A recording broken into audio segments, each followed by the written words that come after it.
itu, tugas mulia sebagai pandita di sini adalah sebagai penyangga bumi. Kan wenang atau tidak dibenarkan Sang Maraga Sulinggih ini berkata-kata dusta, berkata-kata bohong. Jangan sampai ada pandita kita melanggar sasana sesuai dengan ketentuan Dharma, misalnya sengaja untuk lari ke sungai, bukan sekedar air kecil, bahkan buang air besar. Ini sangat dipantangkan.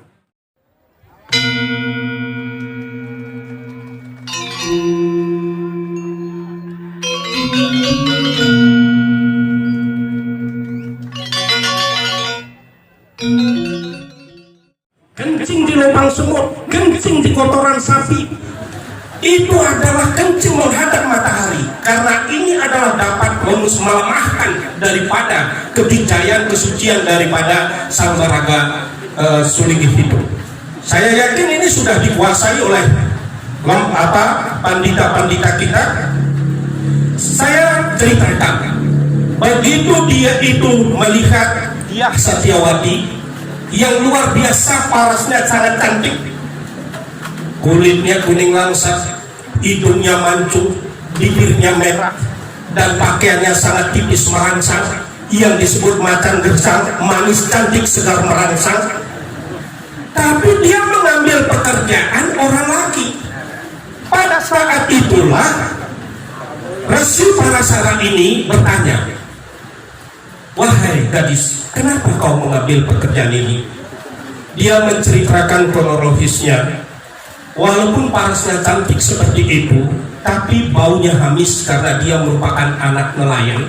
Dia tidak ingin tetangga-tangganya merasa terusik.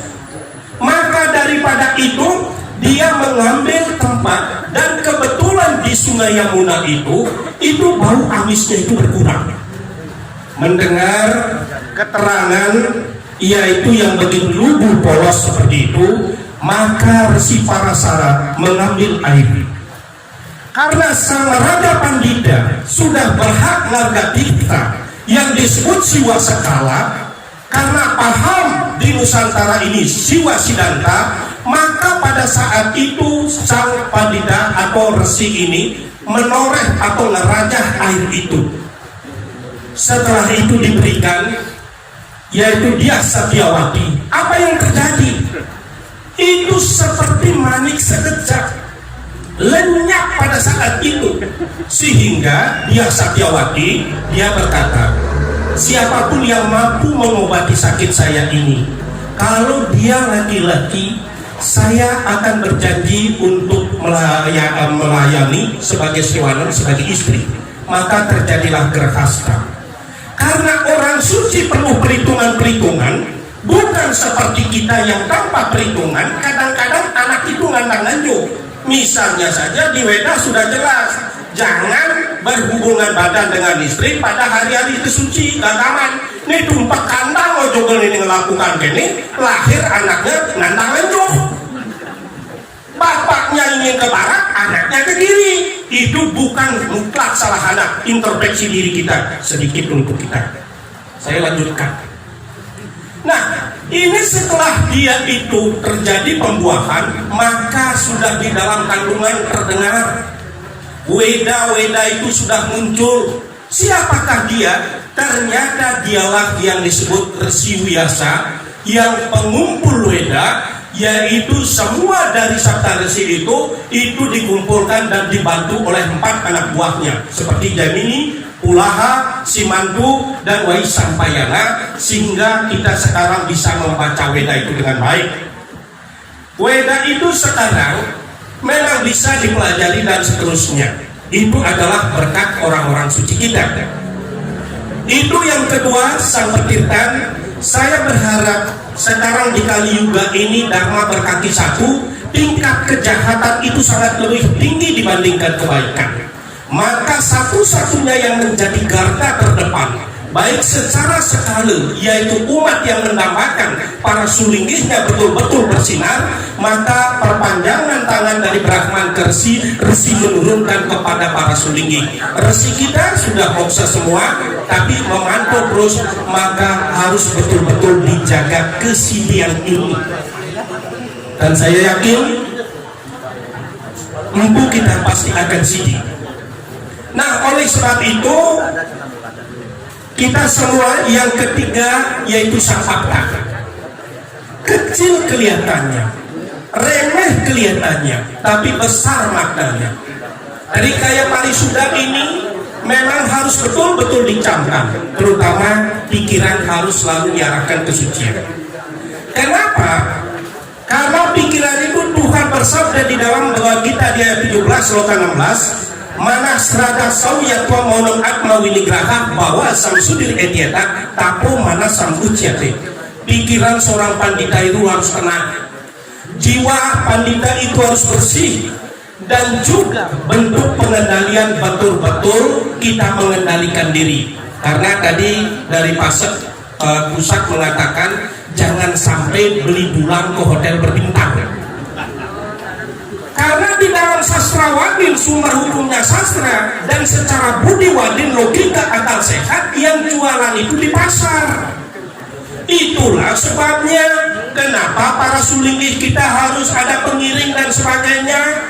Oleh sebab itu kita jaga sesana kepanditan itu. Saya hanya mengingatkan saja, dan saya yakin luar biasa beliau kita ini. Nah, ini adalah kedua, ucapan kata-kata itu harus selalu suci. Kalau dulu suka dengkak-dengking, tapi kalau sekarang itu betul-betul menjaga kesucian itu. Karena Brahman bersabda di dalam Bhagavad Gita di ayat 17 sloka 15, anu duega karamwakyam satya prahitam saiwawan manam uciati. Berbicaralah yang benar, berbicaralah yang jujur, yang bisa dipercaya, dan membiasakan diri membaca pustaka suci Weda. Kenapa saya sabda Tuhan betul menyabdakan ini? Karena begitu saya lihat orang-orang kita, tokoh-tokoh kita yang punya rumah bertingkat, mobilnya mengkilat, uangnya berlipat-lipat, istrinya tidak 4 tapi cantik memikat, tapi pustaka suci dicari sangat sulit dicari. Karena itu adalah pustaka suci merupakan pedoman kita untuk melangkah, meningkatkan yaitu tentang kesucian, maka kita harus memiliki pustaka suci Weda itu. Itu sudah sekarang. Kalau merasa sulit misalnya membaca yaitu Sanskrit Vedic aslinya, sekarang itu ada namanya Classical Vedic yang sudah diterjemahkan. Kalau itu masih sulit, namanya Hybrida Vedic, itu bisa kita pelajari semuanya. Saya yakin dengan pengendalian indera semacam itu, para pandita kita pasti akan lebih bersinar. Itulah sebabnya 3 tapak berat ini harus dilakukan. Untuk mendapatkan yang baik memang harus berat, tapi jangan khawatir. Saya yakin dan percaya menjadi seorang sulinggih itu penuh perhitungan yang matang. Jangan sampai kita itu ingin mengubah nasib. Kalau ingin mengubah nasib, ini melihat misalnya sulinggih satu pakai bungkung kalau curug-cuk, gininya bentolan-bentolnya, pakai gelang amun pelak sepeda. Tapi bagi yang tidak punya, kalau kesana asumsi kita, maka itu adalah merupakan lambang kehancuran. Rodat bawati samohat seperti wibrama seperti bransat budinasa pranasiati. Dari amarah timbul kebingungan, hilangnya ingatan, hancurnya nalar membawa kemusnahan. Musnah di sini bukan berarti mati saja, tetapi musnah itu adalah gagal. Karena sudah merupakan jaminan. Di dalam Sarasamusaya 12 dikatakan, bila dharma ditegakkan lebih dulu, yang namanya arta pasti akan mengikutinya, tidak perlu dikhawatirkan. Oleh sebab itu benar-benar kita melaksanakan, mewujudkan, sehingga itu adalah merupakan anugerah Tuhan yang terbaik. Saya yakin dan percaya kepada pandita-pandita kita pasti akan sukses dalam melaksanakan tugasnya. Kenapa? Dan tidak ada lagi kata-kata, apakah itu pembelaan, apakah itu pembenaran, atau karena tidak tahu. Kalau ada generasi muda bertanya, jangan bertanya, kamu masih muda, Weda tidak bisa. Ya Jurweda Mandala 26 mantra 2 ya tenam wacam kalian jam biar brahmanya biang sudrayaca. Weda itu harus disampaikan kepada orang apakah profesinya sebagai Brahmana, Ksatria, Waisya, Sudra, orang asing sekalipun. Itulah saya bangga sekali pada saat saya dijadikan pembicara di Leiden, yaitu di Belanda. Kritis-kritis umat yang ke rumah Dharma itu luar biasa. Dia dasar hukumnya sangat kuat. Ini adalah merupakan satu kebanggaan bagi kita sebagai orang Hindu. Hindu itu sekarang berkembang, di seluruh dunia berkembang. Di Buddha pun ada itu. Maka daripada itu, untuk menyambut hal-hal yang positif begini, kita harus mempersiapkan SDM kita yang berkualitas. Itulah sebabnya, sekali lagi, semakin tinggi pohon itu memang semakin besar godaannya. Dan juga semakin matang dalam kesucian, macam gersang yang saya katakan tadi, itu adalah semakin dekat kepada kita. Itulah ujian-ujian, mampukah kita mengalami itu? Oleh sebab itu, di sini orang-orang suci kita menyerukan kepada umat manusia, terutama yang belajar tentang spiritual ini. First of all, man soul acquires control over his senses.